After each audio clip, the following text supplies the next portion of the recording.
Blendi, Holci, përshëndetje.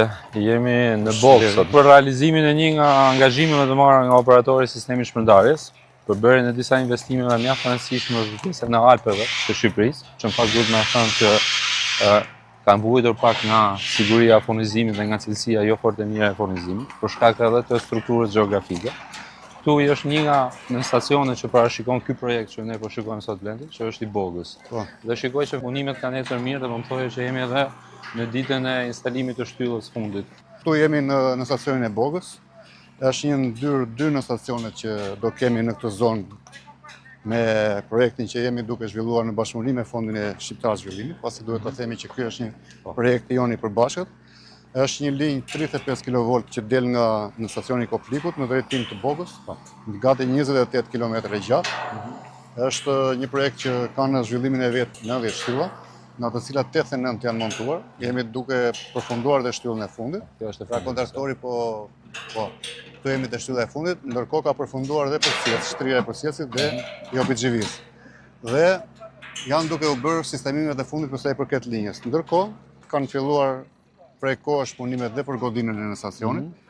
Është një godinë që do të përmbush të gjithë parametrat si teknik ashtu edhe për sa i përket kushteve të operatorëve që do të punojnë në këtë stacion.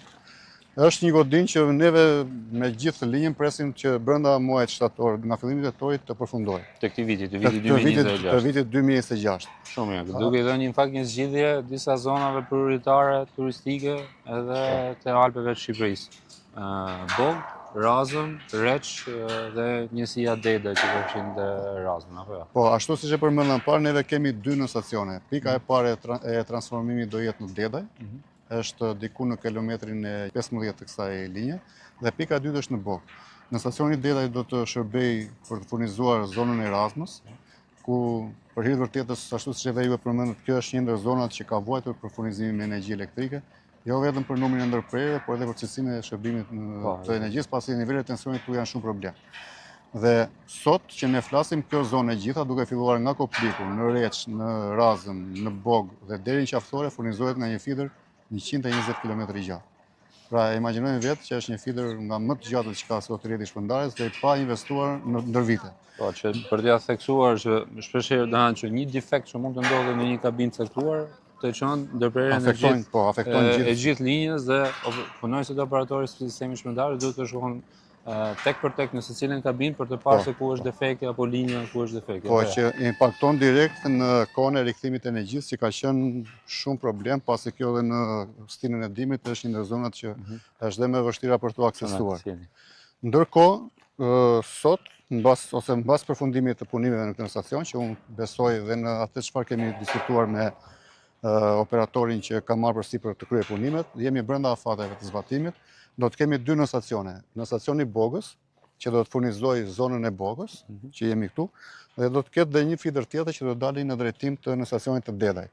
Ndërkohë nga në stacioni Dedaj do të furnizohet nëpërmjet 4 feederëve, do të furnizohet gjithë zona e Razmës, do të furnizohet zona e Reçit edhe feederët që shkojnë në drejtim të fshatave në drejtim të Koplikut. Dhe kjo është një zgjidhje shumë afatgjate, pasi përveç se ne kemi linja të reja me distanca shumë herë më të shkurtra, me parametrat teknik të pajisjeve dhe gjithë përcjellësave që furnizojnë linjat të brenda standardeve që duhet për furnizuar një zonë. Ky do të jetë një në stacion me parametra bashkëkohor për sa i përket digitalizimit.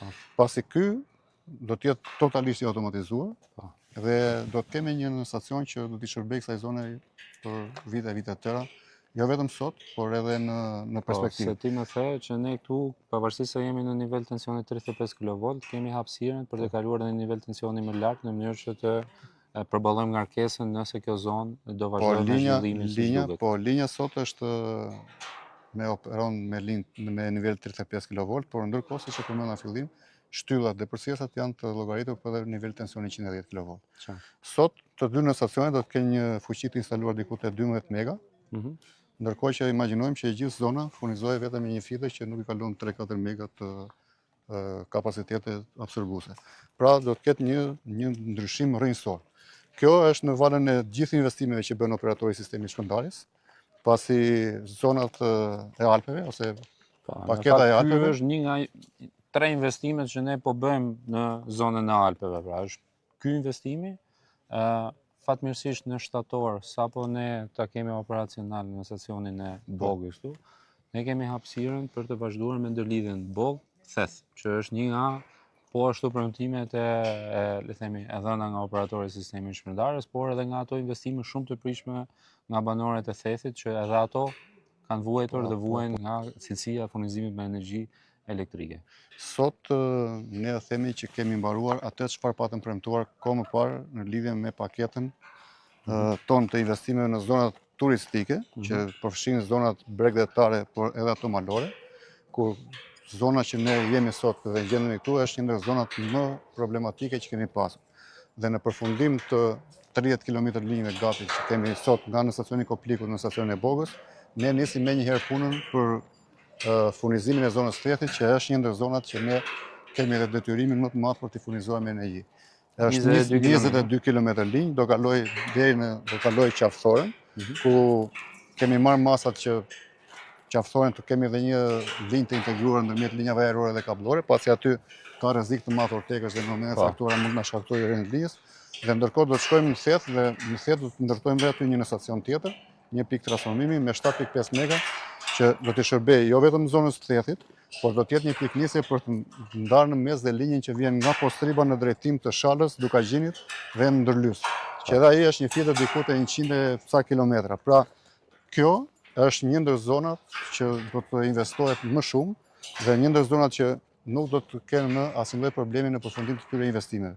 Jemi në fazën përfundimtare të fazës parë, kemi buxhetuar fazën e dytë Thethin, lidhim kontratën, vazhdojmë vitin tjetër me punimet dhe shpresojmë të bëjmë pamundje që të mbyllim me një kohë sa më të shpejtë investimin e zonës Thethit. Pra, Bogë-Theth është në plan investimesh të operatorit sistemit shpërndarjes, është në procedurat të prokurimit dhe shumë shpejt pritet finalizimi i kontratës dhe pastaj përmbyllja e procedurave të lejes për fillimin e punimeve. Ndërkohë, investimi i tretë përsëri që lidhet me zonën e Alpeve është në stacioni i Tamarës. Që edhe ajo kap disa le të themi zona shumë turistike që përsëri për shkak të gjeografisë të tyre kemi patur edhe probleme me cilësinë e furnizimit, siç është Vermoshi apo Lëpusha.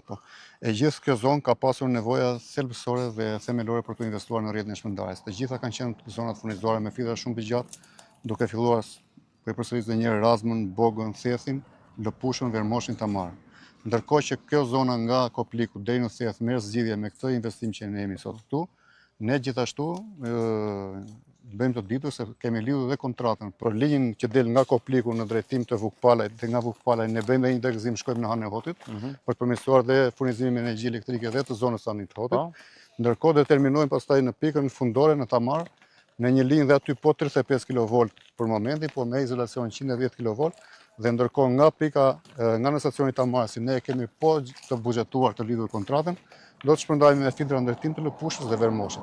Dhe themi që me këto tre investime ne bëjmë një punë shumë të mirë për të mos pasur më probleme të furnizimit me energji elektrike të zonës së Alpeve, të veriut, dhe ndërkohë këto investime do t'i paraprind dhe shumë zhvillimeve apo ndërtimeve të reja që mund të jenë për vitet të tëra në këtë zonë. Patjetër, se edhe të krijojnë ty hapësirën e operatorit sistemit shpërndarjes që të bëjë dhe dalje linjash të reja nëse është nevojshme për shkak të kapaciteteve të reja tani që ne krijojmë në rrjet, apo jo? Përveç se kemi kapacitete për momentin për të përballuar situatën që kanë aktualisht zonat për sa i përket ngarkesës, por kemi dhe mundësi për të përthithur në rrjetin tonë kapacitete të tjera në rast se do të kemi zhvillime të mëtejshme në këtë zonë. Shkëlqyer. Ndërkohë mendoj se është e nevojshme që meqense se jemi këtu dhe jemi në pothuajse pikun e sezonit turistik, të adresojmë edhe disa çështje që lidhen se ne kemi qenë në komunikim të vazhdueshëm gjatë gjithë këtyre ditëve për sa i përket defekteve apo të stakimeve që kemi patur në kabina në qytete të ndryshme.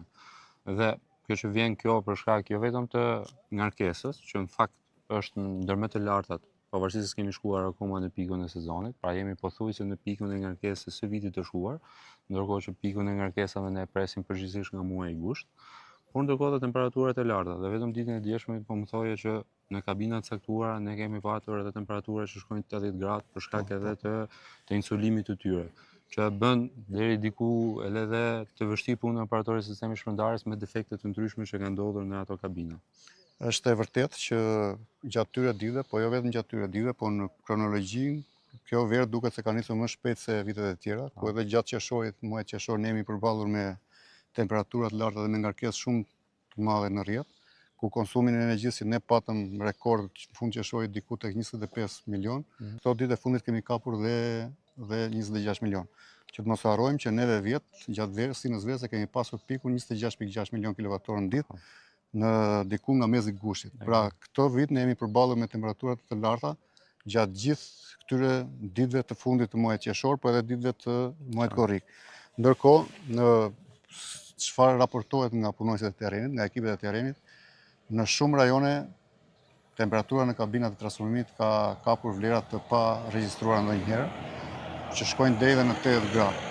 Kemi marrë masat tona me aq sa mundemi, kemi bërë pamundën për të rezistuar fenomeneve negative, por jo të gjitha mund parashikohen, pasi edhe konsumatorët janë dëshmitar të disa fenomeneve që ndodhin me rrjetin, qoftë për kablat, qoftë për kabinat, por është e pamundur që të parashikohet gjithçka. Pra sot ne kemi sfidë me një rrjet që përpiqemi ta përmirësojmë nga dita në ditë fal investimeve, me një rrjet që operojmë prej shumë vitesh në rrjetin tonë shpërndarjes, por që jemi të detyruar ta mirëmbajmë të përgjigjemi dhe këtij rrjeti, dhe ndërkohë me masa teknike, nëpërmjet investimeve, remonteve dhe me masat organizative që kemi marrë, kur ne kemi rritur ndjeshëm prezencën tonë ashtu siç e patëm bërë prezente edhe në momentet kur kemi shpallur gatishmërinë për të pasur një mbërvajtje sa më të mirë sezonit veror, besoj që edhe këto momente do t'i kalojmë, por duhet një mirëkuptim nga të gjithë që janë temperatura që nuk i kemi regjistruar asnjëherë dhe nëpër pajisjet tona që punojnë në ambiente me temperatura kaq të larta, patjetër që edhe funksionimi i tyre nuk është si në ato që janë në kushte normale. Kështu që besoj që ne ekipet do t'i kemi gjithmonë të rrjedhë, do bëjmë pamundjen që në çdo rast të ndërhyjmë në kohën sa më shpejt për t'i rikthyer në gjendje punë. Okej, me qartë. Blendi, faleminderit. Olzi, Faleminderit, ministër.